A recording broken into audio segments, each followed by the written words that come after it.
Yeah. Okay. Oh yeah. I was practicing my swearing. Ready, we're just setting up. We'll do some outtake wheels. We'll do some outtake wheels and that. I may have to adjust them a little bit. Yeah. Oh, nice. Push them a little bit towards this way. So the outtakes like a train. I think it's quite casual what we've done there, having all the amount of chairs that we've got because we're 5 piece. Including me, obviously, being in that. You won't move the camera. Yeah, I could just. I think that's the first I can move it. If you're all in shot and that, just I'll sit. If you're going the picture now, then that'd be good. Oh yeah. Sit down. This is the outtakes. I can maybe move towards that end. That's the way. Is that alright? I can sit on that end if that's alright. Okay. At the very end. Yeah, that end. That sounds good to me. What? We'll do these in chairs if you want. Why do? No, he's saying he's going to sit on that end. Oh, okay. Yeah, that's. Okay, well, Yeah. maybe your chair should be a little bit more, Curved. a bit more curved. Yeah. Yeah. What do you say? So just. Maybe we can do a little bit more. Yeah. So I could be light then. Maybe that's better then. If you sit on the edge there, you're in the picture. That's, Oh, the mirror. I was fine when it was. That's was fine when it was before. I just keep them back to the wall. Where are we back to the Yeah. Oh yeah. This is good. Well, use it here because you will answer the one question. Yeah. No, I am. Yeah. Alan is the one. I'll just bring it. Sit beside Bring the the coffee. Alan is the Here. Move them back to me to move them again towards that. Very good. Oh, Yeah. This is good. This is outtake. Sorry, outtake. Yeah. I went. Like, I have to keep checking the camera. That'll need to go towards that. Let's see. Phone's off. Is it still recording? See. Yeah, I think that's more like it now. We're tight. I can see the Jorogumo is one man band. Yeah, well, I will. Bands playing together. One picture. I need to keep it on the move that. or we'd say that we're a 4-piece and we bought our special needs roadie. That's Special summer That's internship. quite true. So, Okay. Some stuff in there. We all stand up because we're so fucking polite. That's a food. Ooh. Ooh. Yeah. Did you get the same thing? Sorry, I ordered from meal.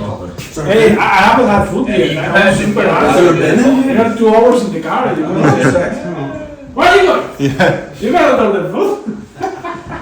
Yeah, we're already recording the guys if you want to know. What is it? We're recording, so we're starting. Oh, brilliant. Yeah, outtakes. Tell her way. So I can practice my swearing. Fuck! Yeah. How's your day been, anyway? Alright. Been alright. I've been doing like a few podcasts as we speak and that as well, so it's Yeah. been a good amount. This is like outtakes, like we keep going, walking around, moving chairs. It's the first, I think. Yeah. But everything looks like I think we're perfectly. How long have you been doing these podcasts? 2 years, 2 and a bit years. Holy moly. I'll just get as many as I can, eh? Yeah. Yeah, we didn't quite realise how early this place closes when we were trying to go for 3 o'clock because Yeah. people had other stuff on in the morning. But yeah. You want to check it from the picture? What is it? Check it from the picture and the camera. I think it's okay. Well, did they- We looking at you. I mean, I'm sure. we need to get that. Are you just gonna let that go cold? Gonna have to. Well, in case you can ask it to put in the microwave after. Or you can take it to my house. Well, I think that's us. We got hot food as well. Alrighty. For 2 minutes. Yeah, we're ready recording. Let me just check once again if we're on picture. We'll be shoot. But we're ready. We'll be ready to crap in. Right to the round table. Yeah, I think we need to move. I need to move this back now. So it's. A bunch of one-liners written down. Oh yeah. Yeah, that's all. That's perfect. Perfect. You gotta be warm. Yeah. Don't worry, don't you Perfect. worry yourself. thank you for your welfare. It's alright. Yeah. It's all good. We're all in the picture. All in the picture. Hooray! Basically, we'll get ourselves going, get ourselves playing adjusted, and make sure everything's in shot and that, But yeah, we're finally ready to do our checks. So lights are on, cameras are on, hats are off. Oh no, hat needs to come off. Oh man. The hat needs to go. Call the police. Aiden, take his hat off. Oh my god! What? Yeah, that's what it's called. That's it, hats are off. Hair is off. Hair's Oh shit, I kept the wrong Hair's podcast. down. Hair's down. Yeah, you were 10 years too late.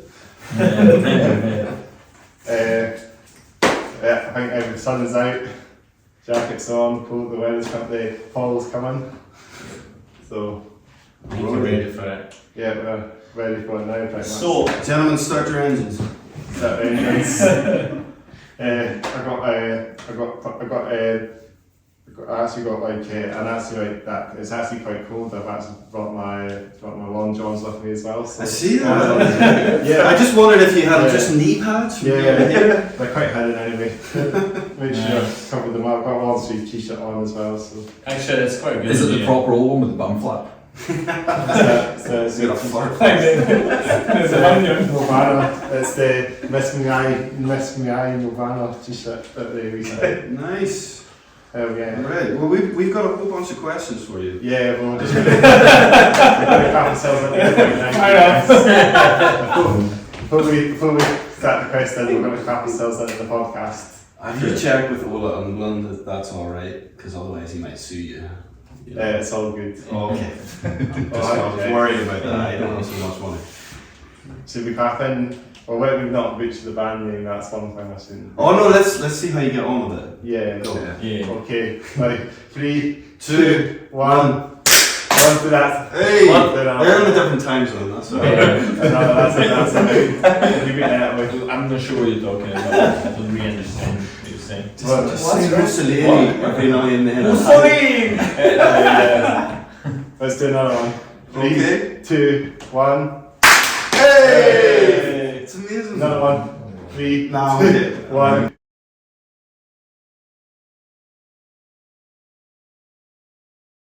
Up to the Hands Off Here Down podcast. That's your problem all the time, like you're always Episode late. 68. We're on episode 68. Hey! Good There news. we go. Good news. New 69. Almost next one. Oh, we didn't make it 16. Didn't make it. Oh. Possibly. Maybe next time. Next time. Possibly. Class. Right, have a go at saying our Yeah. band name. So, Yeah. is it Jorogumo? Let's see if she can say it. Jeremiah? Hello! Oh. Hi. Oh, thank you so much. So take what you wanted. Just I'll take this one. Galactic canister. Am I the only one with a coffee? Which is the open one. Yes, that is. You were talking, Spot the fake Italian. Thank you so much. Thank you. Thank you. Sorry for not having beers. That's not well, no, we're sophisticated band. Well, my hot coffee's from Bridget Farmhouse. Bridget Farmhouse. We're sponsored by. So the name of the band? Yeah, go on, have a go. Jeremiah? No. Jeremiah. No. I struggle sometimes as well. But, It's actually jambalaya. Jambalaya. Jambua. Joke. I mean, it's probably the first real problem is the name. It's made on purpose. It's For first. both many problems. Before we Once go you on to learn the it, you'll never forget about it. I think, well, Grant, you should answer what it is because you came up with it, right? So, pass the buck. So it's your fault. So it's my fault. I think that was the Joe Rogan award, Jorogumo. Jorogumo. So Jorogumo. It's an old Japanese myth, legend, Yeah. about a female spirit that transforms into a spider to entrap men. Oh yeah. So nice and mild. Just more like There's how we all a- feel.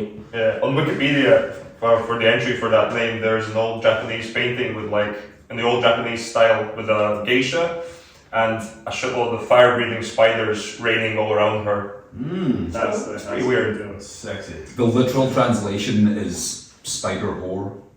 Okay. I didn't know that. It could be one of our album's name easily. Well, an ex-member wanted to shorten have it you to seen just the cover of the Jerome, first which EP? would have just been over. So yeah, it's. I think you're to blame for the name, but it's. We're stuck with it. Definitely. That's fine. We were rocking. Yeah. Yeah, it's always lots of band names you can't, it's hard to butcher sometimes as well, isn't it? Yeah, absolutely. You know they were getting famous also. Getting there now. Yeah. So are you guys based at, is it Edinburgh, Glasgow based band, aren't you? Sort of based between those cities pretty much? Pretty much, we've got, at the moment, we've got 2 members in Edinburgh, and the other 3 are through Glasgow. Yeah. But our practice room or base is in Glasgow. Yeah. Which does suck having to go through, like Marcello and I have to go through each week. So we putting our bloody foot down here, and we're going to insist on going to a shithole industrial estate rehearsal room in Livingston. So that's happening, which is it's pretty foul. It's alright. It's alright. It serves a It's purpose. not a shithole. It's alright. It's just a cheap studio in the middle of nowhere. Yeah, we didn't mean it's a shithole. That's what I'm watching. It's not a people shithole. It's kind of. No, just getting like the mould. Yeah. I mean, Oh, is there mold? Oh, I didn't see that. it's a bit moldy. It's a bit dirty, dark. But it fits.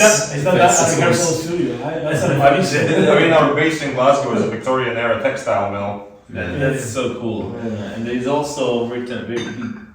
What was it? What the storage? Absolute storage. Absolute storage. That's it, yeah. I'm sure It's a bit- half the bands in central Scotland rehearse there. Yeah, we see tons of bands who are, they are based there as well. It's actually our first drummer. I think it was Matt, wasn't it? He got us that. He knew someone there, so he managed to get us in. Because otherwise, we were at the now defunct.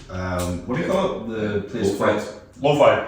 Yeah. Oh. That was beside George Square in Glasgow, and then over COVID that just Did didn't it shut survive. down? Yeah. That's a shame. Yeah, that was kind of one of the first places to go, actually. So we have a kind of permanent practice space in Glasgow. But we jump between there and a place in Livingston. But So we're called Jorogumo. That's the name. That's That's the beach. the Sugar Queen Or formed Japanese. in 2017. If you say so. Back in 2000, kind of early 2017. Just around in Scotland. Myself and the original guitarists got together, did a couple of practices, didn't really go anywhere, kind of sat idle for a few months. We're still looking for other members. We got hold of Chris. And Chris as well. Hey. We got our own Chris. Hey, Chris. There's a factory that produces them. That's kind of So we put it in order, and it's really cool because you can kind of like modify the name. So we went with the K. Fired us at Chris. The one with long hair and then the one with short hair. We're like we want him to be like 20% BG. So they fired us at Chris with a bass. And that was handy. Didn't have to go out of Ikea or anything. Straight to door delivery. Original drummer Matt's and other second guitarist Kieran. So it's always been a 5-piece, but between then and now, we've gone through a few different members. Yeah. 3 drummers. 3 drummers? 3 drummers. 2 guitarists. 1 guitarist. 2.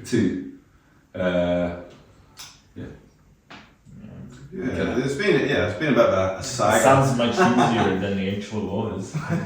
We're just fun people playing together. Hi, bye. Or next guy comes in. But it's right now. It's been it's been really really good.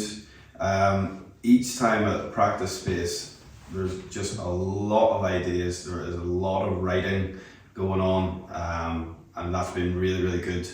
Like Marcello's been with us coming up, 2 years in a couple of months? Yeah, I think so. And then Gabby has joined us.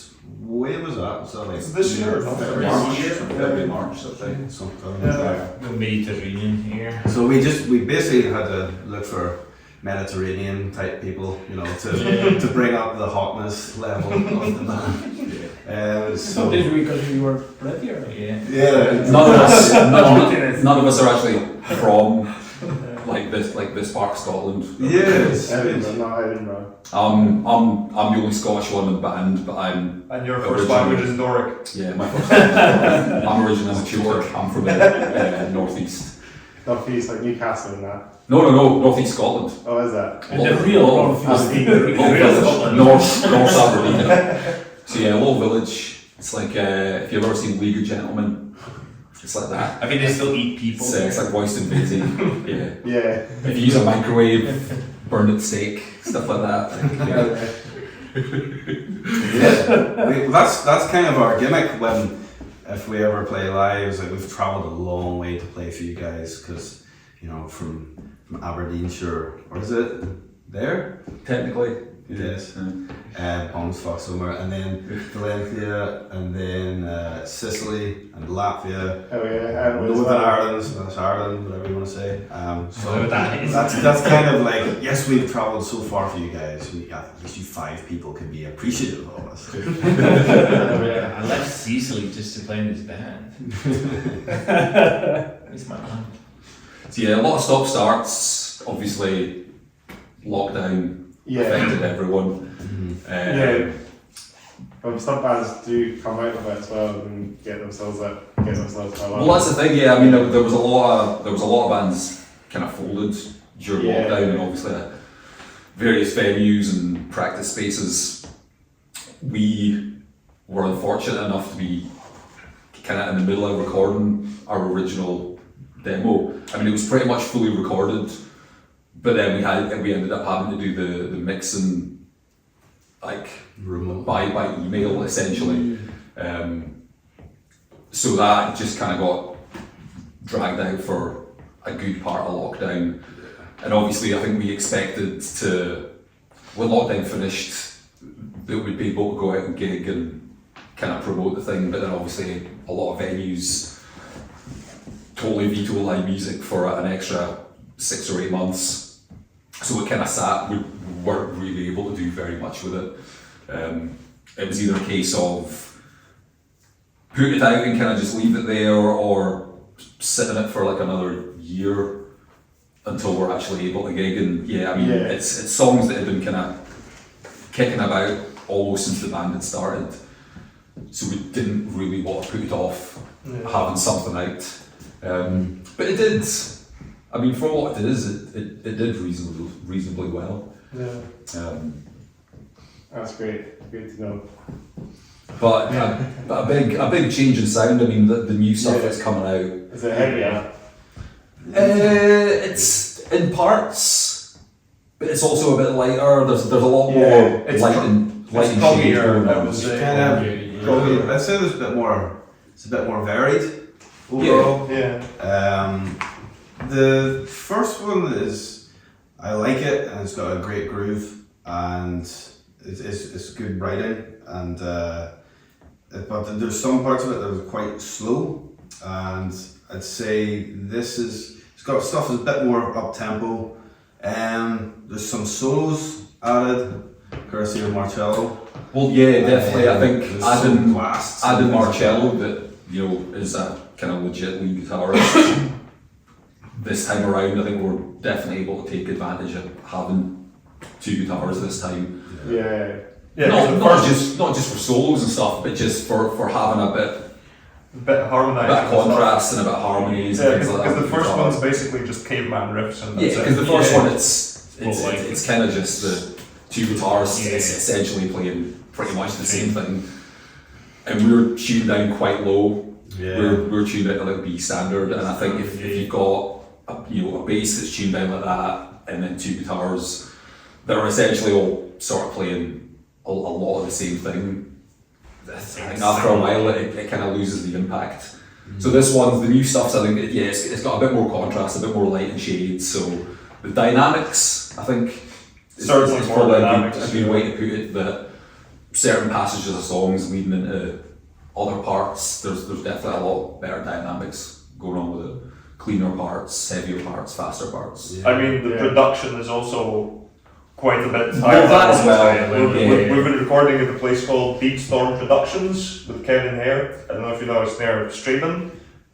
Pretty nice place. He's recorded a couple of people in Scotland, like King Witch and Solar Sons. That's brilliant. Yeah. Whereabouts is that? It's kind of in between Straven and East Kilbride. It's just out in the middle of nowhere. Yeah, It's an old farmhouse. Is it like that? The first time we like drove up, we're like, Really we're definitely nice. not leaving here. This is like a Yeah. horror. This is like a horror. They'd like to kill us. But then could invest on something like this, like on the studio, they could put something here for band. They might podcast I've been doing at this place. I know, They had to go invest in a recording place here. The studio we've been using, it's a really nice setup. Really good. Yeah. It has a cottage, like it's an old farmhouse with a brand new studio. That's And there's a cottage on it, so you can just stay. So there's no coming back and forth. You go there for a few days. good to have a place. Yeah, to it's have like- in the middle of nowhere. And, So it was, I think it was a bit of a no-brainer. Like I've known Kev yeah. through the bands that he's played in. He used to play in Black Sun. He now plays in Ancient of Days. So I've known him almost as long as I've been in Glasgow, which is about 20 years. And knowing his background and the type of music and the type of bands, it kind of made sense, I think, to go to him. I think rather than just kind of finding someone or maybe deciding like, all right, well, this is our budget. I think having someone like Kev who has a bit more know-how and a bit more background in heavy music and metal and stuff like that, it makes it easier to kind of explain things to him when it comes to the editing and mixing and things like that and what we're trying to do. It's a lot easier to explain things to him. Yeah. When you can reference bands, you can kind of go, oh, I like that part in this track on this album, and you'll be like, all right, It's well, immediate. that. Yeah. Well, King Witch are a bright band as well, as you were saying. King Witch band that have been the bright Struddy Stoner band. They were really getting themselves out. They want their sound and big deep riffs and stuff. Yeah, that last album that's from Beatstorm. Yeah, I wonder if they'll get themselves back together again, because I haven't seen them for like a couple of years. Yeah. It was like 2-3 years ago or something. And since King Witch last played a gig or something. Yeah. Well, yeah, that as well. I mean, for I think everything that's going on with us, we're very much a riff band. Yeah.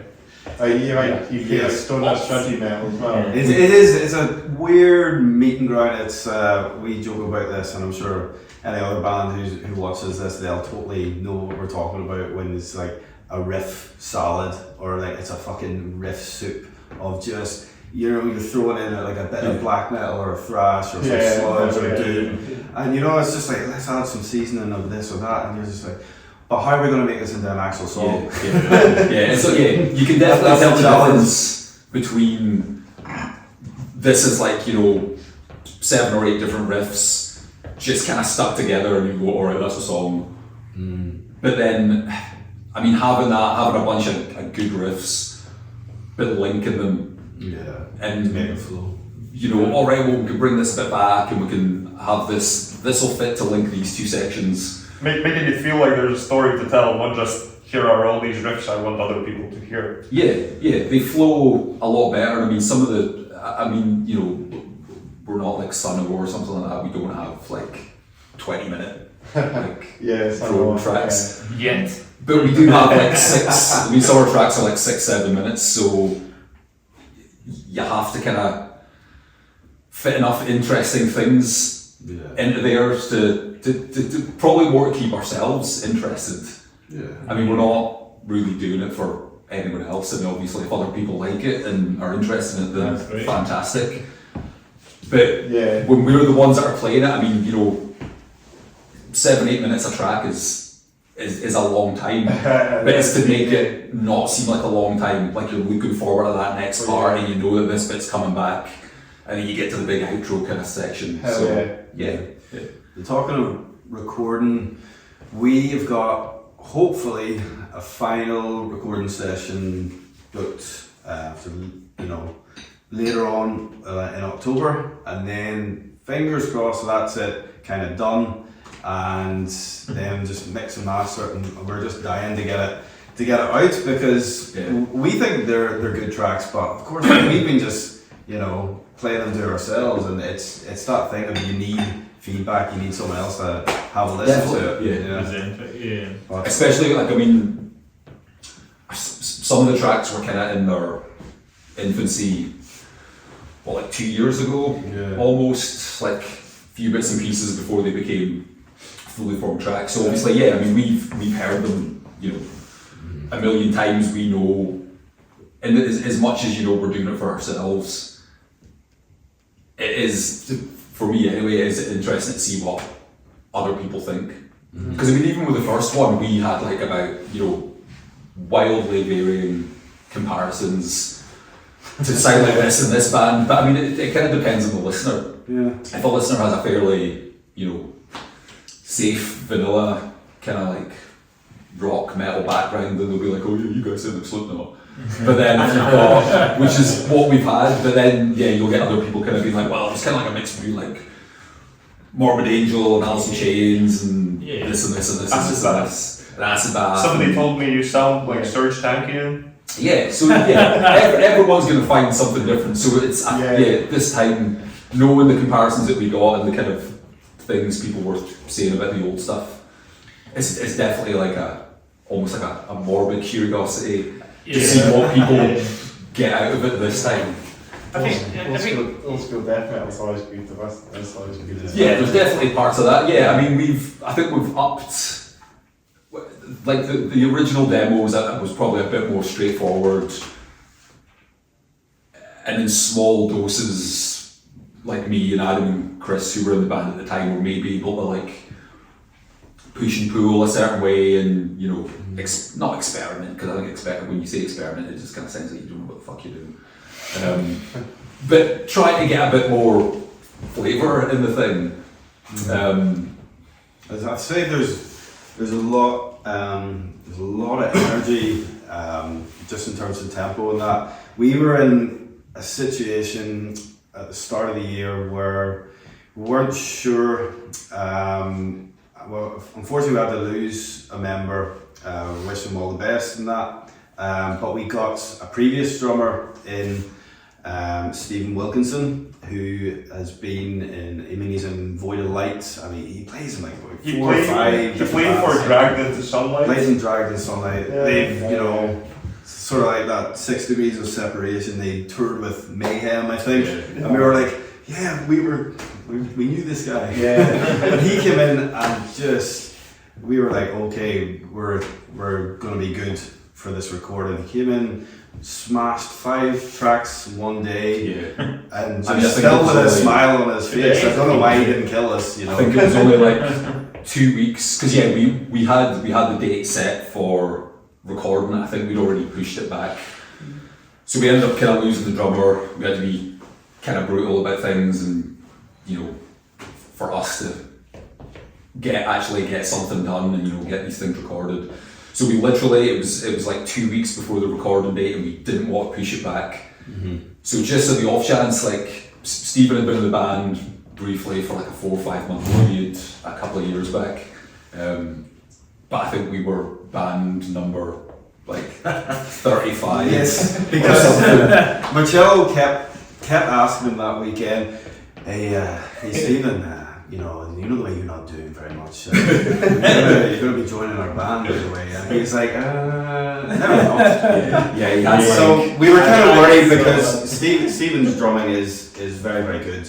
And then we were thinking it's kind of bittersweet because it's great to get him on a recording, but then we were like, are we going to find someone who can play like this? And then almost seamlessly enter Gabby. Just sort of come up from that doesn't play no, but Gabby can play Stephen's stuff better. He's a real just ball of energy, and I find that the stuff is crept up tempo a lot because Gabby sort of comes from a thrash background, and he was playing in your band in Manchester. Brutalize. Yeah.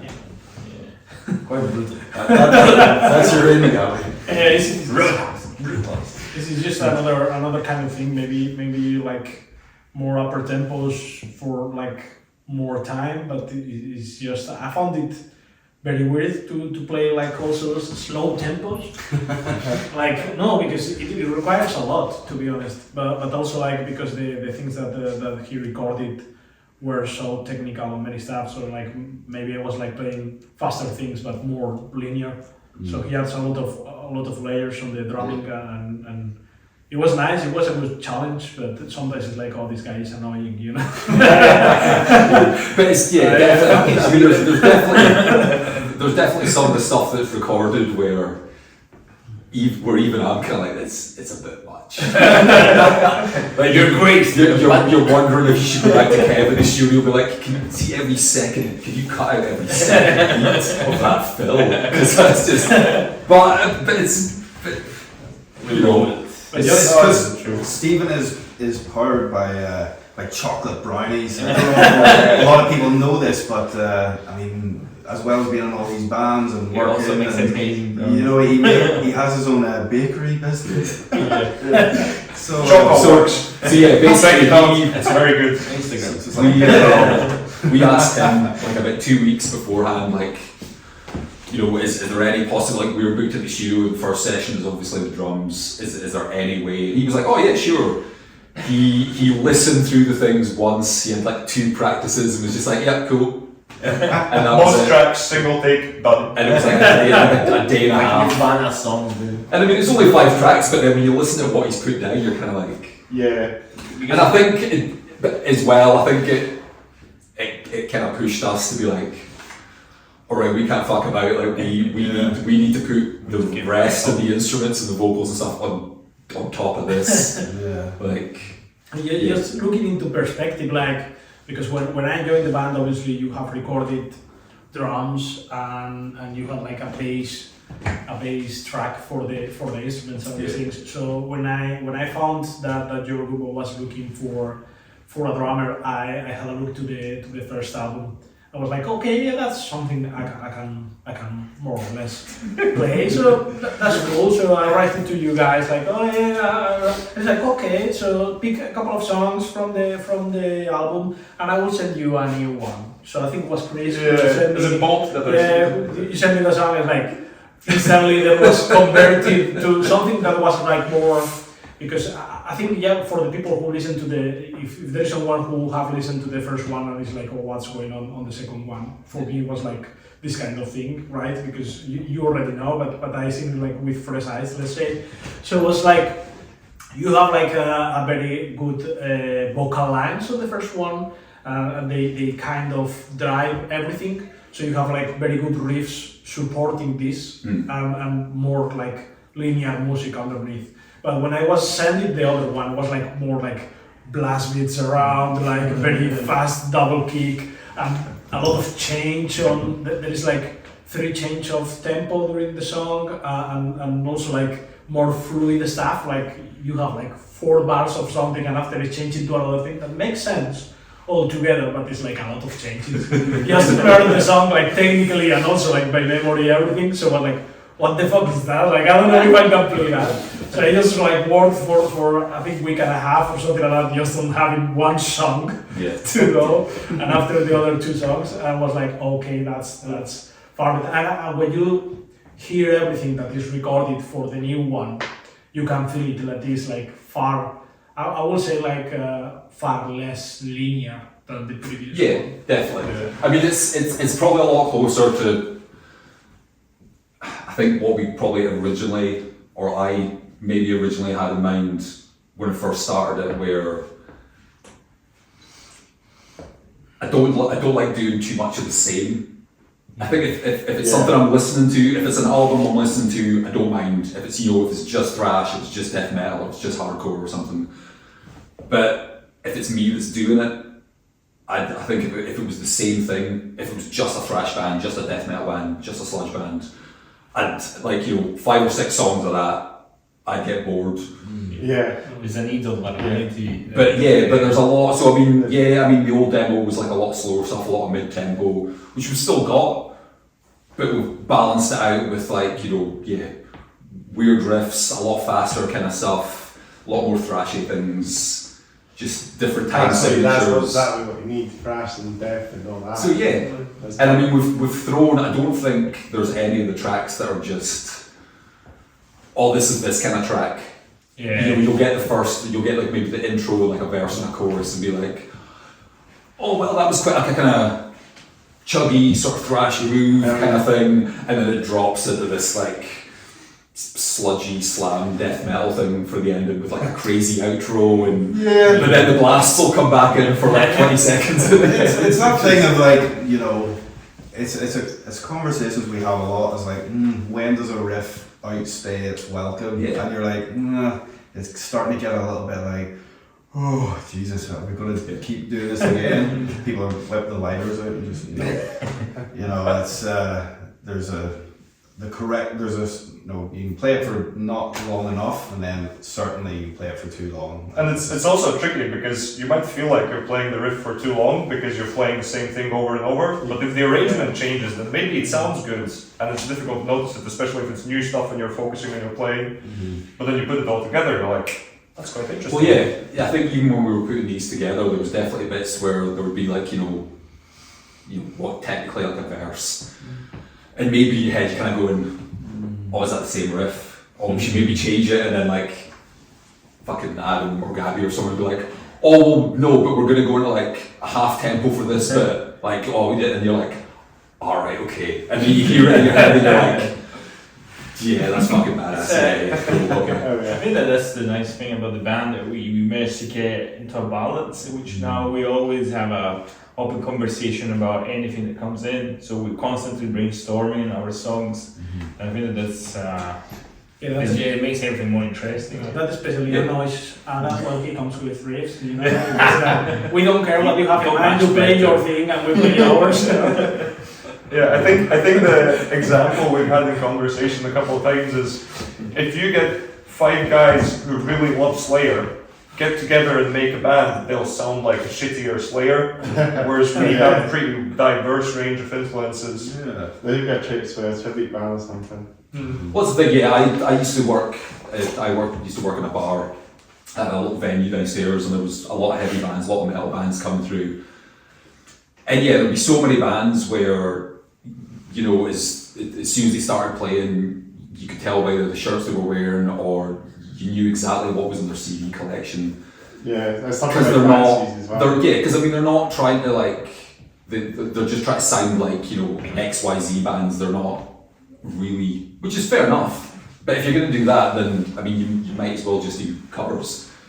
But I think we're very like, we've definitely got sections, or you might like reference, all right, this is a. Yeah, well, that's the trick. That's what I'm doing. This- Steal the best riff from this band, This is and then the before they can section. realise I've stolen it, let's just go on to another one. But forget March on the Legion, it doesn't sound like that anymore. Just not put a salt in it and we're fine. Yeah, exactly. And as Chris said, I mean, we've all got wildly different influences, and that's all going to come out, and it's obviously going to affect how you hear a riff or ideas that you might have.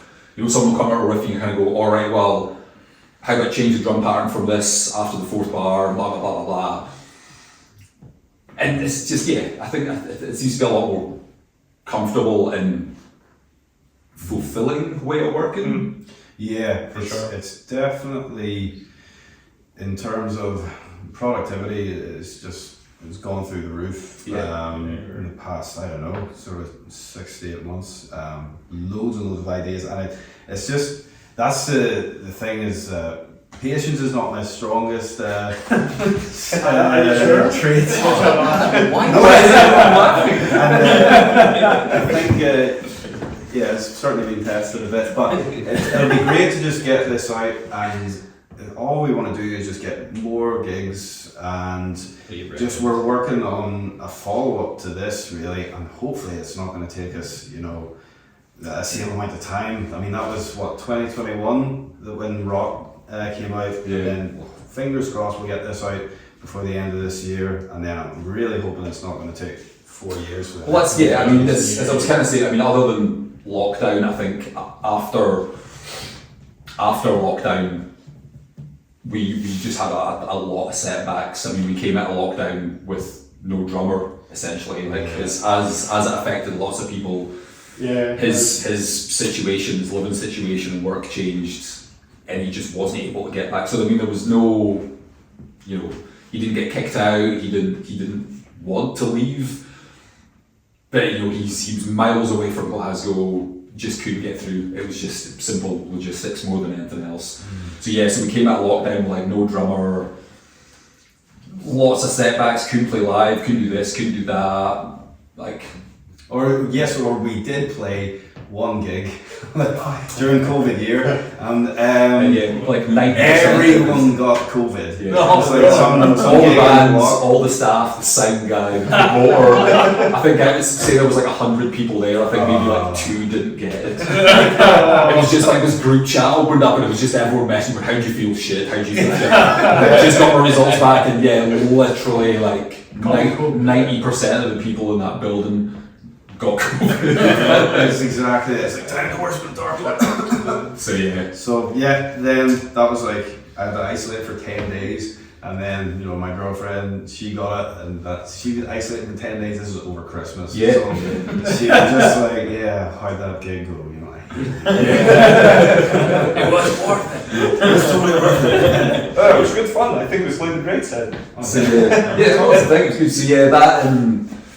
Was viral. Lost the guitarist, getting Marcello in, kind of getting up to speed, then losing the drummer, getting another one in. So yeah, I mean there was probably, like, not including lockdown, there was maybe like a 1.5 2-year period where it was just like people in and out the door, and then getting people trained up on this and doing that, and then obviously the rest of us, the 3 of us that were still left, had our own stuff going on. So yeah, there was a 1.5 of just being forced to drag our heels, as opposed to just, you know, sitting on our arse twiddling our thumbs. I guess that the hope is if we had a producer, you know, that could pay us lots of money just to do. Yeah, I mean, yeah, if we got like. Give you an album. I mean, I would say every 2 months. I mean, if like Apple wants to pick Yeah, up one of our tracks for an advert, I mean, Bill Gates. I wouldn't say no. You know, why We not? don't need loads of money, just money. Just any money. I quite like Krispy Kreme donuts. I mean, I don't know if they. I was drinking Fanta Sorting out a writer. One drinks for the farmhouse, one drinks down there as well. Or you know, if it was useful shit, like, you know, fucking guitar gear and drumsticks and strings and We didn't bring that with us, unfortunately. the actual good free The stuff. actual real stuff. Yeah. Maybe an acoustic set might work. Oh yeah. Well, no, that's the idea. Probably not. I don't know. We're starting to just. We were having had a long conversation, and it just. Although we do like working on making our stuff as interesting as possible for ourselves, you know, it is also that thing of like, well, you could write what you think is the best stuff ever, but it doesn't really matter, of course, if you're just playing it and no one's going to hear it. So it's, you know, okay, have to start to get into the way of like, how are we going to get more gigs? And the thing is, we're all in our 30s or maybe a bit older, and you know, I don't post on social media because there's nothing worth fucking saying. Everyone else is kind of covered, you know. And I do see, you know, obviously younger bands and that they're posting so many times a day, and power to them, and that, you know, having to totally have a social media online presence, I get that you have to do that. It's another way, isn't it? Thinking just to build momentum up, I was sort of thinking the idea of a music video, of just getting live footage, splicing it together, and just thinking a bit more about where can we gig that is not just, say, although we love playing there, like Ivory's or Bannerman's or Banshee, you know, just thinking, let's look, you know, up north Inverness, Aberdeen, Dundee would love to play there, and also, I mean, I would love to get down south as well. Yeah. Which would be great. So that's kind of the idea, is just release this, get a bit more momentum. Get some more tours going. Yeah, pretty much. Well, I mean, that's. I think if your background is in probably more rock and metal, playing live is kind of your thing, really. Yeah. I mean, regardless of what we put into it, or what the stuff means to us, or how much time we've spent, trying to like craft these decent songs. For a lot of people coming to gigs, it is it's metal. People will be there and fucking mosh and headbang and heavy fucking riffs, that kind of stuff. So yeah, playing live is definitely. It's fun. It's just fun. It's fun. Live shows, yeah. And you have to be seen to be enjoying it. So yeah, deep down, regardless of all the kind of faff and wank that you fucking pile on top of it, I mean, it does all come down to like heavy fucking tunes with good fucking riffs. Yeah, the riff. That volume. It's just it's the power of the riff compels you. It's As me, if you've got any slight inkling in that kind of background of music, then yeah, that's what it's all about. Regardless of what side of the stage you're on, like yeah, definitely. So that's what we do. We enjoy it. Hopefully, people that come to the gigs enjoy it. So we definitely will do a lot more of that, a lot more touring, definitely. Right. Yeah. That's apart from staying on the central belt, eh? Well, yeah, I think we've maybe done our time in Glasgow. I think that's. I mean, that's. Yeah, I mean, we started gigging 2019. I mean, we generally seem to find, or I seem to find that we get a better kind of reception and maybe a bit more fun kind of gigs playing in Edinburgh. But yeah, I think unless it's a really good opportunity or something, I think it's definitely time to start playing live outside Glasgow. Yeah. Brilliant. I mean, we're just pumped full of coffee, and we'll continue talking crap about ourselves. I don't know if you had any legitimate questions. I can quickly ask them actually. We're still the shot stop just to be sure. You can edit that as a. Place of the shop. All good. That was so good. So yeah, well, that's a bit we got background about the band then, so I can just spire you some questions as I say. Go for it. So you started, as I say, you started in 2017, didn't you? And so I could just fire like just general questions. So we could talk about a drip top to bottom, because we normally talk about what we're wearing sometimes on this podcast. Go for it. Would we start from myself or from you to me? I don't know. Start yourself. Go for it. Alright, I'll do I'm Chris Cornell here. As they say, Chris Cornell, warm hair, grungy hair. I wear Chris Cornell, don't I? Yeah. What, right now? Or? Just like that. Someone said that to me a couple of years ago. There's a guy said this to me, and now we're Chris Cornell. You're looking a lot healthier than Chris Cornell right now. He's not here. You've got a lot more colour in your cheeks. And the tribute Chris Cornell. Yeah. I can start a Soundgarden tribute band. Possibly. Nice. I'll be the singer. And I'm Chris as well, so it makes sense. So I could be called Chris Mick Cow or something instead of Chris Cornell. But yeah, I'll go through like my t-shirt and that. Shout out to Miss Me Eye, Nirvana tribute band. Nice. No, they're not a metalcore band from the United States, but they released this very cool shirt. I got it from. I got it online. Like I seen this shirt like a couple of years ago, and I was like, hell yeah, I've just seen it. It looks quite out of place on a metalcore band. They used a Nirvana t-shirt, but Miss Me Eye. It's like there's a rhyme. It's like the lines. This line logo. Yeah. So it's a cool shirt. Yeah. Definitely, if you want to find them, I'm sure you can find them online. Miss me, I. So there's someone else will be rocking this shirt on myself, but yeah, it's quite exclusive. So wearing my long sleeve t-shirt as well. That's a band's t-shirt under here. And of course, I'm going to go tomorrow. I've got my nail varnish, let's slip in. Jeans. What's this little wristband you got? Nothing Speaks. Uh-huh. That band from Edinburgh. Shout out to those guys. Have you heard of them? No. No. You might like them because they're kind of grungy as well Okay. and stoner sludgy. I haven't seen them for a wee while, but Stay for Tomorrow's Leather Band.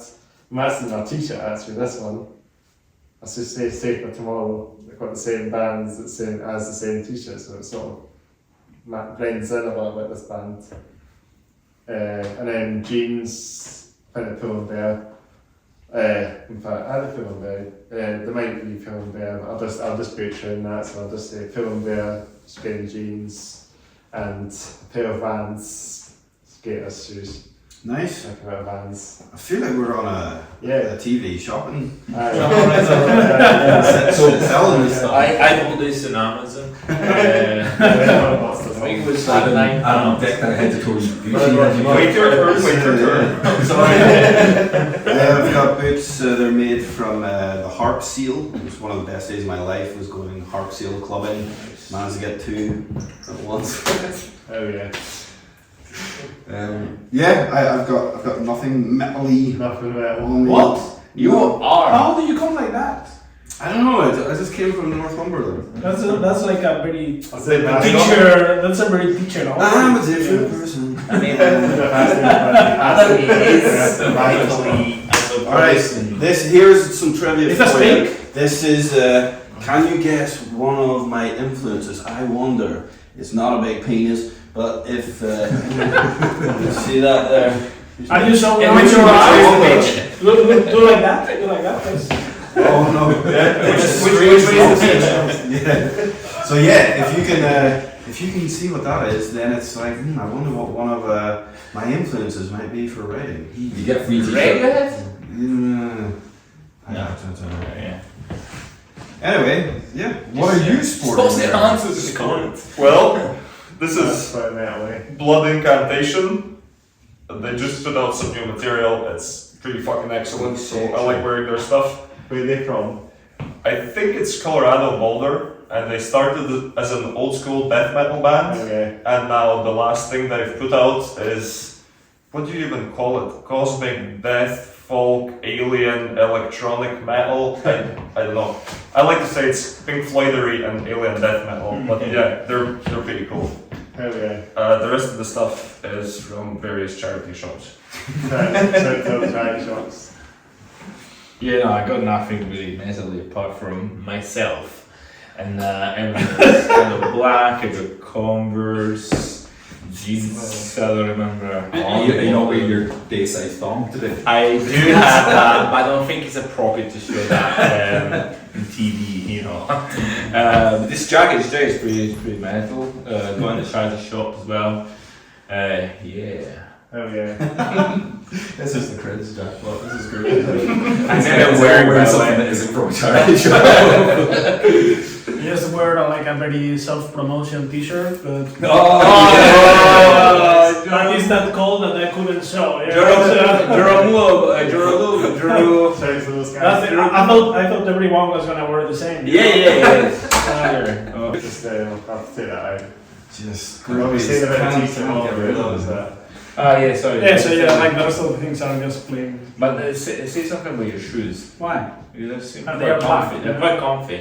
Yeah, like barefoot mountain shoes. Because at the end of the day, you can be metal and comfy at the same time. Gabby's actually wearing the backdrop to for our last gig. For our last gig. No expense spared. That's exactly That's it. true, yeah. Other bands they want to put up a huge big Banner. banner. We didn't put that T-shirt because we didn't The have T-shirt's anything. fine. We thought we'd draw the line more if it was just like a flimsy 2 foot of white material. Because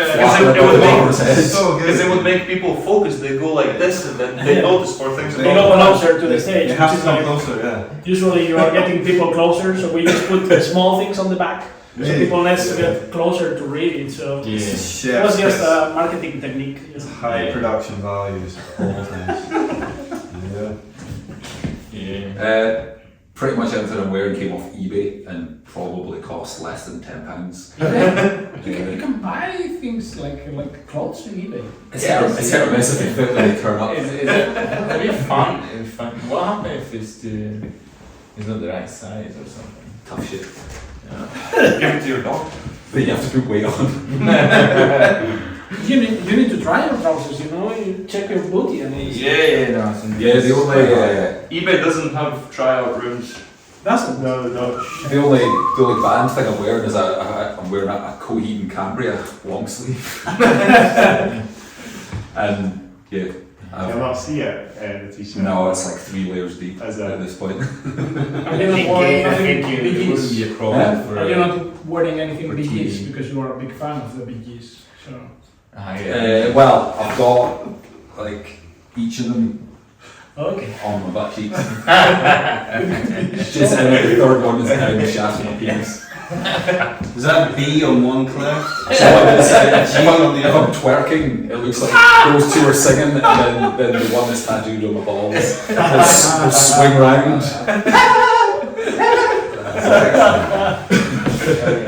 Jorogumo, guys! we put a lot of thought in our live show. Yeah, we do. I told you, it's constant brainstorming, you know, lots of ideas. Mention of pterodactyls and whatever else it was. Dwarves, people's birthday.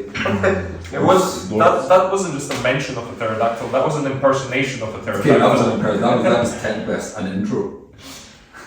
Yeah, we had loads of. I still got loads of stuff to show our audience for sure. Loads of ideas. But next question. Let's go off the rails a little bit. Since Trains. we had the fashion Let's talk show. about trains now. Trains? Trains. Trains. Like trains that teach you in that. Train on the rails. Fuck, okay. You I train bet spotting lads. Yeah. What was There's a train line behind us here. Freight line. So there's a freight train over there, so you'll make them occasionally.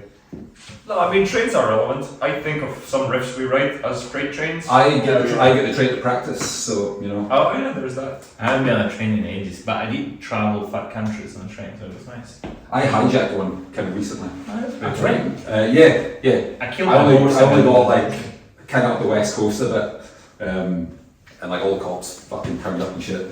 So I had to put on a disguise and pretend I was like some Grand. French guy sitting on the carriage. He was like, I don't know where he's gone. And then yeah, I had to walk on foot 60 miles from like somewhere up the west coast back to Glasgow. Mental. That really reminds me. Yesterday, I killed my horse in Red Dead Redemption 2. I was on a train. So it's Like Red Dead or what? Red Dead Redemption 2. You know, you can Just in general. Video games as well. It's the most train thing. I mean, most of us train in one way or another, like rowing or some martial arts or lifting weights. Yeah, So yeah. training's always involved. Yeah, well, you get the trains, but trains as training as in the trains have to train as well. Doesn't Yeah, it? yeah, You have to go out the mountains and that. I don't love you? the train. yeah. Long distance running is not easy. I think that's the next sort of band purchase is that we'll get our own train, like the Jorogumo Party Boy train. Oh, And we'll get a couple of stripper poles. So could we only play in towns that have train? Or why don't we play? Because we can go to the ones that has no train. We'll If build our own ones. We'll hire people to just like go in front of us, like curling, Okay. and they'll put down train tracks. So we'll fucking go We need anywhere. to put the logo on the line if it's ours. But I mean, Gabby, think about it. What place is big enough that it's worth playing a show and doesn't have a train station? I mean, airports, I get that. So Yeah, but Iron we Maiden don't- with their own plane can get the fuck. But if we have our own train, I mean, we are But it's short not for any very sort of good touring. public transport in the United States, and I was thinking on expanding, you know, and there is like many cities without train there. Well, trains are they're safer than a rental van. I have a story. I know the faster, but the trains here are the best. Yeah, trains are good. So we're gonna transfer to that because we had a gig in Glasgow, and because we were the headline act, we had I know. Yeah, it's amazing. We rented a van to take all our gear, and I was driving from Edinburgh and pick up all the gear and that. And I don't know, whatever way it made sense. And then we get to near the venue, and then Chris says, "Oh, there's a multi-story car park. Just be careful with the ramp thing going into it." I was like, "Yeah, that's fine."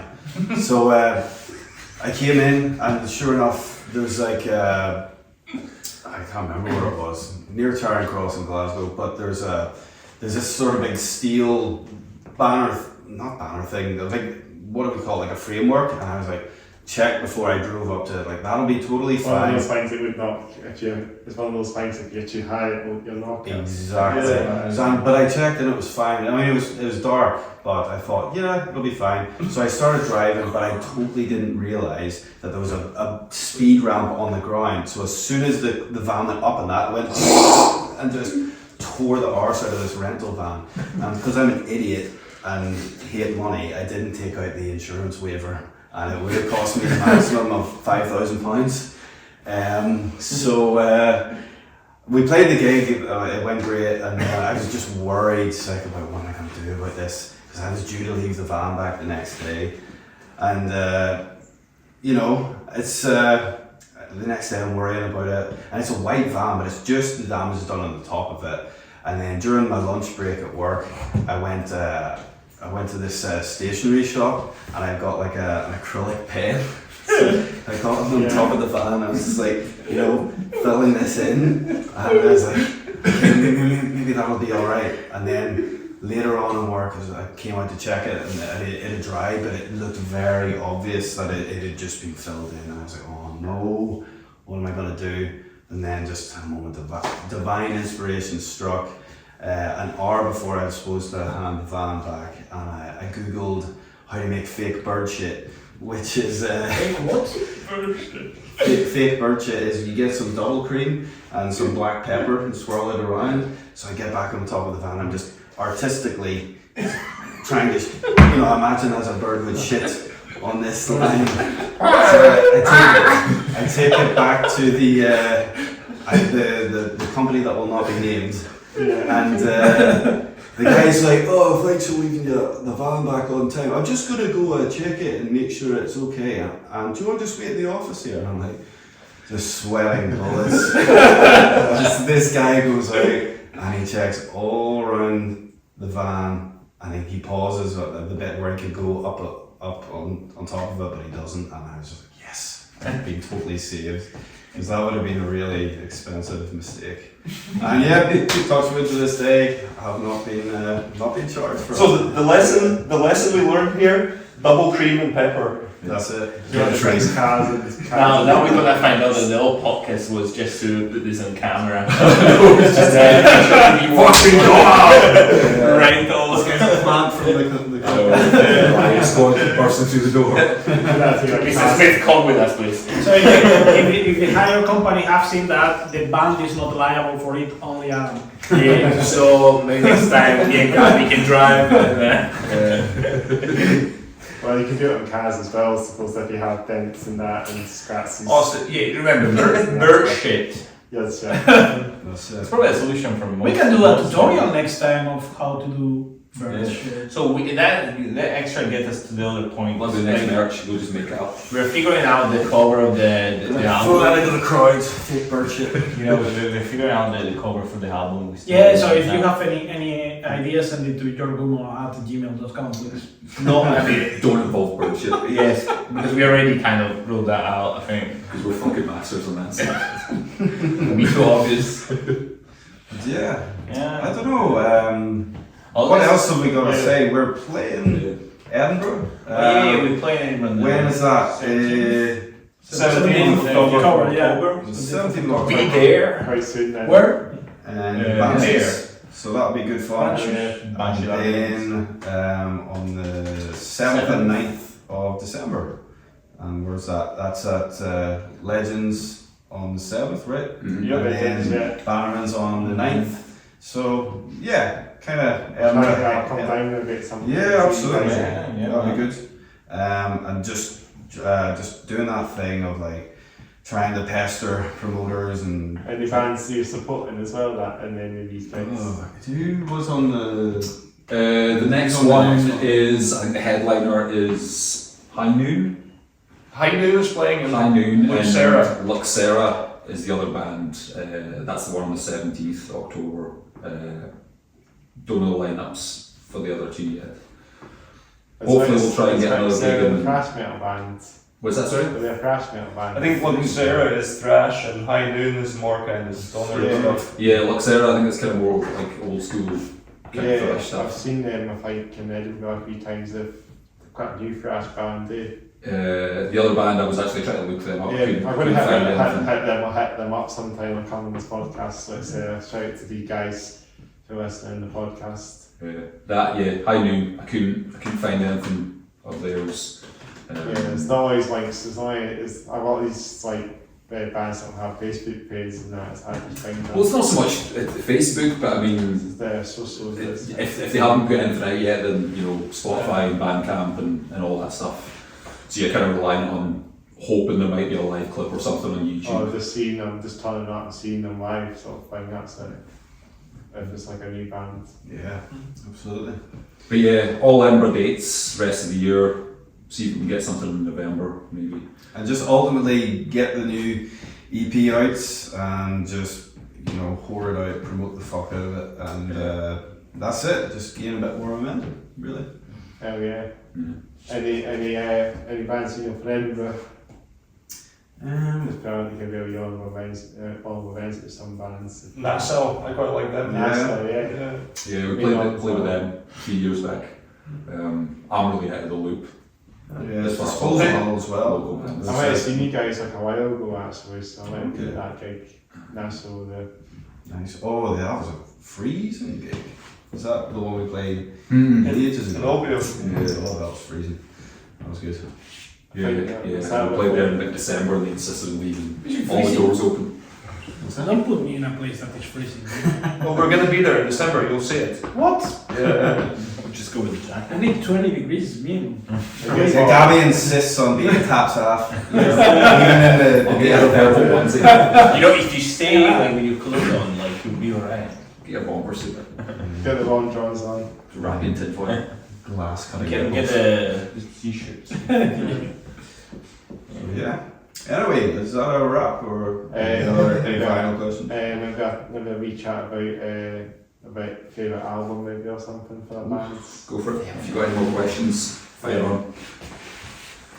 What is everyone's favourite albums? I don't know. This is a hard question, and it changes week to week. Well, yeah. Day to day. I don't know what my favourite album is, but I'd just say like my entry level, and probably tons of people they had a similar sort of thing. Like I was listening to whatever's on the radio, and kind of entering the guitar stuff is all the one string wonder, like mastering such complex things as Seven Nation Army or Smoke in the Water, and then learning Oasis or whatever, and then suddenly hearing And Justice for All, and yes, the production, we could talk about that till we're blue in the face. I love it because it's like being encased in concrete. It's so dry and in your face, and suddenly it's like all my Oasis albums just into the bin bag. It's like sorry, and then it just from that the rabbit hole goes deeper and more into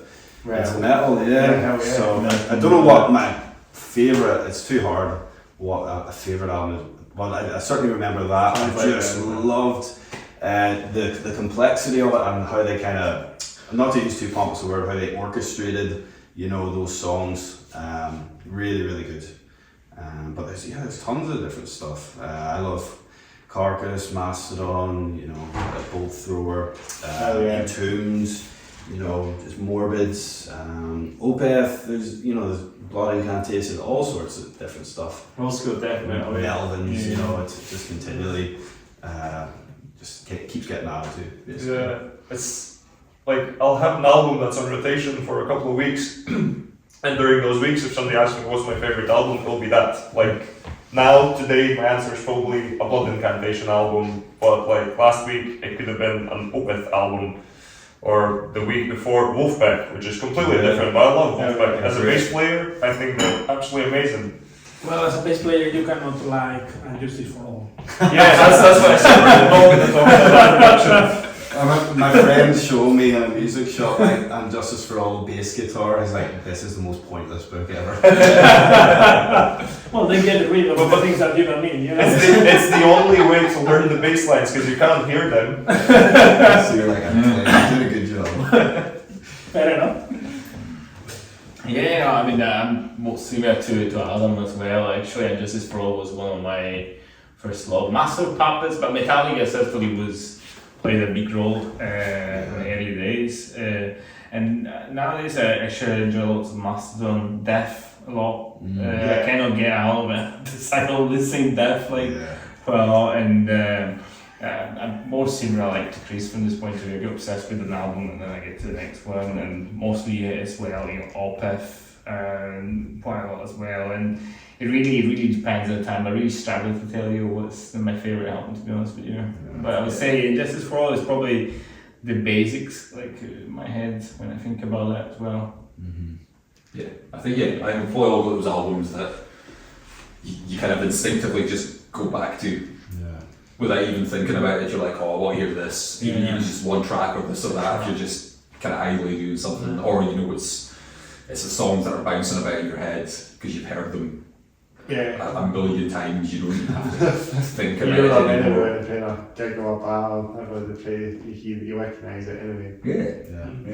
So I wouldn't imagine that any of us have a favourite band or a favourite album. Yeah. There's probably like 20 or 30 of them. Tons of metal out there. And it changes. And I think it's not even all metal. Yeah, exactly.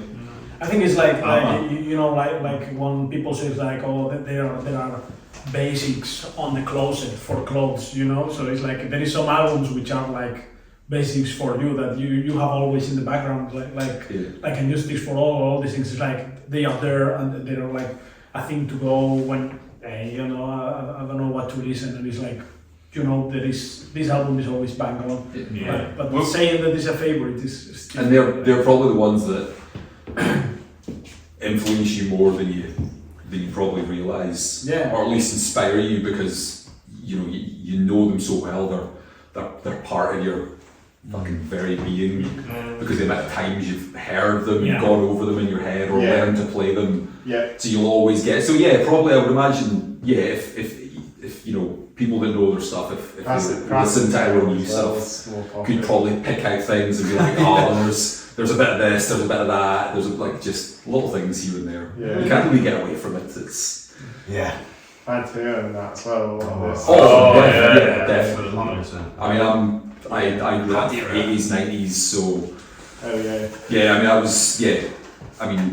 I was lucky enough that brothers and sisters and uncles had quite a varied taste, and I had a couple of uncles that were always into metal. So I mean, I remember one of them coming back with the single for Bark at the Moon, and I think I was only like 3 years old at the end. And that was it. I was fucking, I was really sold to that and Iron Maiden. It's more metal than your man's kettle. Yeah, and then like fucking Guns N' Roses and stuff. And then on to like Cannibal Corpse and Deicide, Pantera, Alice in Chains, Queen, Faith No More, Queen. Queen of the Stone Age. No, Queen. Queen of the Stone Age. Queens of the Stone Age was much later, but I remember as a kid I started getting into the music around the time when people were doing MP3 collections, and from my cousin I got the discography of Queen, which for about a year that was the only music I had, the discography of Queen. All that. So I listened a lot to Queen. Queen is also great. Yeah, well that used to be like another kind of bit of a running joke that for one of the old lineups, the only band that we all had in common that we all listened to was Queen. There's probably a fair bit of Queen in the newer stuff because we've had free reign. I'm still holding out for that ABBA cover though. You guys don't. Well, I'll tell you what. The Bee Gees cover will do the album. That chorus, the last beat. Exactly. I can hear that. I see immediately with that, ABBA, Bee Gees, and maybe Bonnie M to rap out. Yeah. Oh, that's That's James Brown. James Brown. And there we go, could recreate the Staying Alive video. just you find an old disused fucking time somewhere. I mean, half of Glasgow would work. You don't need to send a bunch of fucking place somewhere. Bee Gees tribute band, Yeah. band live. I mean, that's essentially what we are. Just with more guitars. There's a band out there, I think, called Tragedy. It's a Bee Gees tribute band, but they do all the hair metal kind of. They look like a hair metal band, but they do all the Bee Gees stuff, covers. I mean, Bee Gees looks like a hair metal band. Well, on the subject of hair metal, just before we got here, I wanted to listen to Still of the Night by Whitesnake. Chris, after literally just saying, oh guys, put on anything you want, like, any suggestion you want, then gave me about 10 excuses as to why he couldn't get on Still of the Night by Whitesnake. So I think it's gonna be in for the way back. Yeah. It's in the queue. well, I'll as Chris is driving away, I'll be hearing it through the window. What's the metal then? What's the 80s metal as well? Yeah, probably for some. Yeah, I think some of us. I mean, maybe more me being of a certain vintage. You got Vintage talking lover. about like Metallica. I definitely grew up like Pantera and Machine Head. as well, but earlier stuff like 80s Iron Maiden. Basically, Iron Maiden up until the first time that Bruce Dickinson left. Yeah. I can fucking listen to until the end of days. Slayer. I think I don't mind. It was the first when I started like listening to this music was like through albums from friends that were like basically or very very soft heavy metal, like a Spanish one on punk. We were listening a lot of punk on this time, like a Spanish punk, and someone got an Iron Maiden compilation. And I think the second song was like The Number of the Beast. And I was listening to that, I was like, what the fuck is that? Like when they arrive to the solos, to the guitar solos, and they, at some point they end one solo and they start another one because I don't remember. Guitar. What the fuck? That's good, I think that was like the first time that I listened to heavy metal. Like I was like, I like this shit. I remember having listened to a lot of Queen and maybe a couple of Metallica tracks like Whiskey in the Jar, which isn't even a Metallica track. And then my cousin played Sepultura Morbid Visions to me, and I thought, what the fuck is this nonsense? I hate this. It took a couple of years for me to get used to it, but yeah, it's a process. Yeah, that's a band I absolutely love. Painkiller was Sepultura. I love that meeting ground of thrash meets death with Arise. It's just fantastic, really atmospheric, and Beneath the Remains as well. It's a fantastic thrash album. But I mean, we have discussions / debates which is the best, golden era Sepultura album. It's all the mid-tempo stuff, Territory, Straight Hate. Yeah, that's where it's at for me. All the drumming on Chaos AD is when they like definitely upped not just the drumming but like the percussion side of that for KFC. That's like a very brilliant fine mix. Yep. I like Fear Factory as well. They put some good stuff out there. So yeah, a lot of it again like just how the metal. The 90s were fucking amazing for groove metal. Certain things, groove metal. I mean, it's good an album and it's a good transition. Cowboys from Hell is. Obviously, the next one, Vulgar Display, is exactly what you fucking wanted. I mean, if you knew and had listened to Cowboys from Hell like a million fucking times, like me and some of my friends has, like just that opening of that next album, like you had to pause it and just be like, Wait, what's the which one's the opening track? Is it? Is it a new level? Nah, Mouth for War. Mouth for War is the opening track. That's It's just it's just perfect. There was so much, and like so many bands that like probably even now a lot of newer bands aren't aware that they're influenced by like that. A lot of these bands that were coming out in that that kind of early to mid, say 92, 93 up to like maybe 97, 98, there was so many fucking good albums coming out in that sort of time period. You get came along as well like at times, so like Conlo used to make some stuff and Slipknot came along around that time as well. Well, that first chord album is like sonically fucking amazing. Yeah, it's a guilty pleasure. Definitely. I mean, I think the next album maybe one or two tracks, and then I think they kind of lost it after that. But that first album is heavy as fuck. It's Tracks like Bull Tongue. Yeah, it's so angry. Yeah, Right as well. Right. I don't know. You have to kind of give new metal its credit for being your like starter pack, entry level. You know, but that's the thing. But metal sort of stuff. I think before it became, when labels were just like signing up fucking anyone with like purple hair and twigs in their fucking beards and stuff like that. like some of those early ones, like some of the first ones that were coming out, they were obviously quite influenced as well by like Pantera and Prong and some of the more like industrial metal bands. Like some of those like sort of first generation new metal albums are like stupidly fucking heavy, right? But it just started to become very poppy, very commercialized. But it's weird. New metal has kind of come back in a way. I see It's like a fair amount of bands are a few years ago, trying to do those. But I think like a lot of them are younger folk that maybe weren't there the first time, so they've got this very rose-tinted like, oh, wasn't it great, and all we know are like the articles and the photos. But when you were in it, like 90% of it was fucking trash, like awful fucking, like some of the worst things that ever happened in music. Never mind heavy music, like new metal produced some. But I mean, you see proper shite. You see this in death metal in a sense as well. Like, definitely. OSDM is such a big thing now, and I'm sure half the people who are well into it now didn't even know in the 90s that death metal existed. I'm one of those people. I love OSDM now, but in the 90s, if someone told me this, I'd have to go look it up in the dictionary. Yeah, if someone was like, you're like, oh, that's a total Morris sound album or something, you'd be like, what the fuck is that? Who's that? So it's the young generation metalheads that come along now as well. They have to go out with they have to kind of say this band resets this band, maybe Campbell Cox and that as well. Well, see, that is definitely that's good. I think. Being at that age, like back in the 90s, being a teenager, discovering a band and then also discovering that you've missed like 5 albums, so you've got all that to go back and enjoy. So you get experience the gigs back in the day as well, so that pioneer, the bands back in the day in the 90s as well, seeing by gigs and that would be cool as well.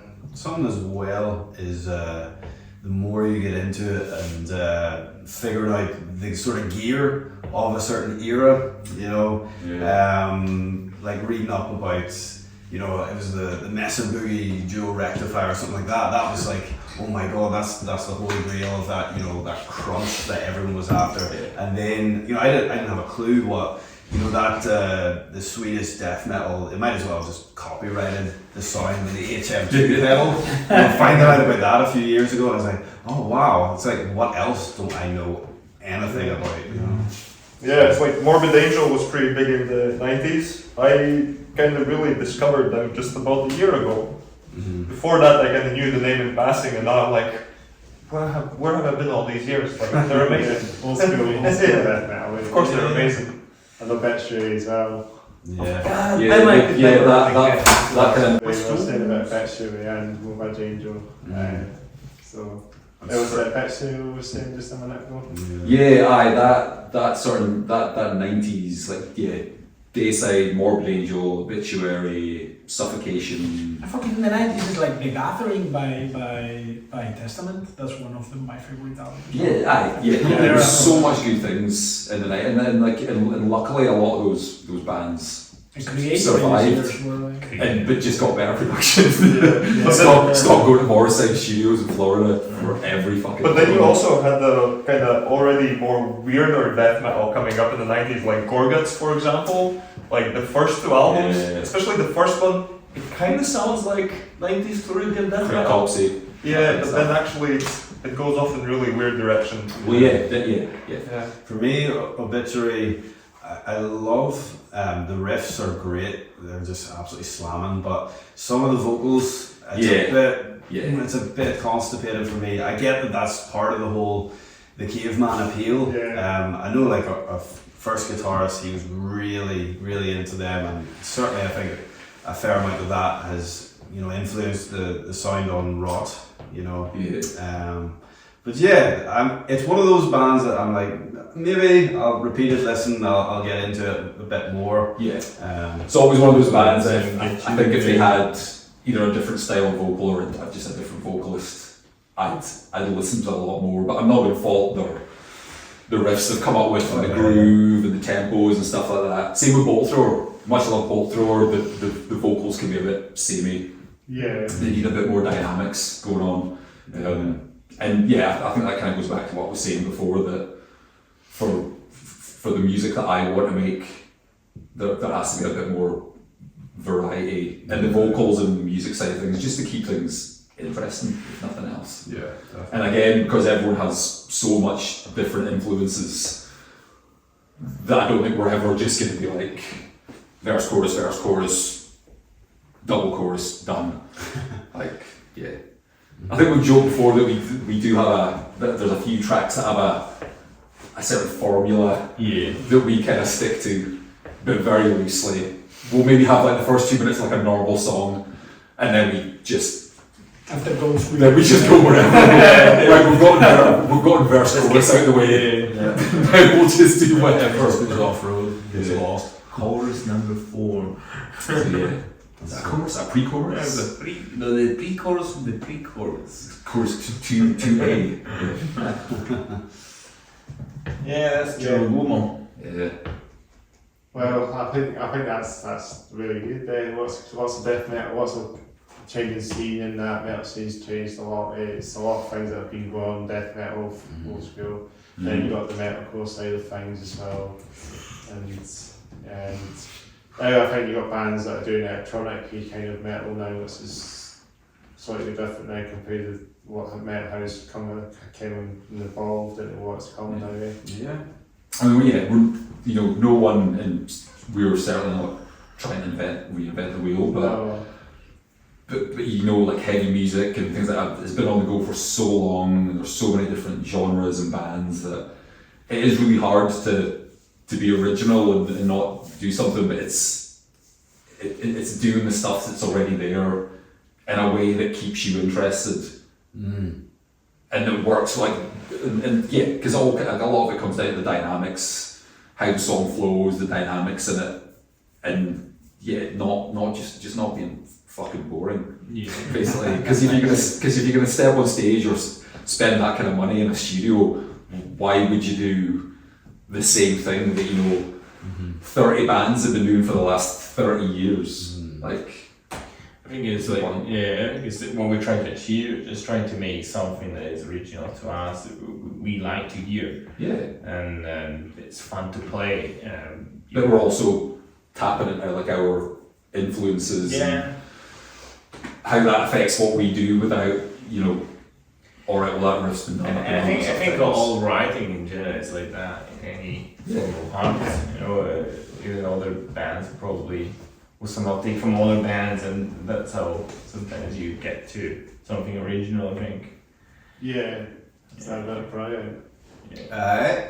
So what we could maybe do for the podcast is introduce ourselves to the band, because we'd like to introduce ourselves to the band members. I'll introduce myself to them. Or to me as well. Yeah. So maybe for the podcast, it's a good way to introduce the band members and what you do in the band. My name's Grant, I do the vocals. I'm Gabby. I hate things. Marcello, I hate things but with strings. My name is Chris Apps. I play the electric bass guitar. Wow. Very nice. I'm Adam, and I just play rhythm guitar and just riffs. That's what I love. And I'm Chris, I host the podcast, and I like trains.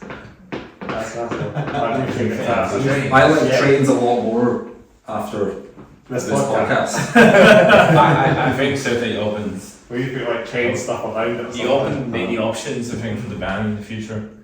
I think it would be nice if we could, for the next podcast, just to have a line going where all the people sitting, so there's constantly a train going. That little bottle of I was going to try. I was thinking that would have been profitable to do all that, get a railway line and just get trains, just get stuff delivered. It's been train spotting, Hell lads. yeah. All right. Well, thank you for that. I think it's going to be great wrap podcast up, guys. It's been good. So I'll do my outro. Thanks again for watching and listening to the Hats Off Fade Down podcast, episode 68 of Jim Man. Is Jan Talaya? I remember we're going to play, maybe just to mention also, we're playing next on the 17th of October. 17th October. Edinburgh. I know, I wanted to mention it again in case you forget. It's just doing the summary, you know. We are Jorogumo. We will play on 17th of October, 7th of December, and 9th of December in Edinburgh. So we will wait for you guys. We'll have a new EP out by the end of the year. Nice. Where can we check the social media out as well? Socials and that. So. Yeah. If only we'll get on top of that. Social medias and that, we can hit you guys up. Yeah. Was it Facebook, Instagram? KBButts.com. Yeah. Jorogumo on Facebook and on Instagram. Pornhub.com. I haven't posted anything there in a while, but we should. Well, you might not have. Alrighty. Okay. Thanks for listening. Go fuck yourself. Guns hit the subscribe button, that's it. Subscribe to our It's OnlyFans. like turn the notifications on, like, comment, post, check out my YouTube channel for you get live gig stuff and of course gaming stuff as well. Yeah, cool. Yeah, of course that's another channel that. And places up north, we want to play there. We just need a team of Huskies to get up I there. know. So, you know, help us out. Go to the Huskies. All the cheaters, all my people. We need to Invite us up. next winter as well. Play a hole in the ground. Drink at the campgrounds actually started. Absolutely. On top of a mountain, you know. Yeah. Yeah. Get some ideas for our first video. Top of a mountain, creepy woods, Yeah. That's it. cemetery, And trains. Train. rusty old factory, Flying Scotsman. or a fucking train. Flying Scotsman. That's it. That's it. Yeah, nice. Well, I think that's a wrap then. Alrighty. Let's do some fist bumps. Absolutely. It's been a pleasure. There you go. Get to the end. Thank you. And one for myself as well. Nice. One for the camera as well. It's like high five yourself after a wine. Slap me in the face. We're ready to wrap it up then. So before we start, I'll say signing off now.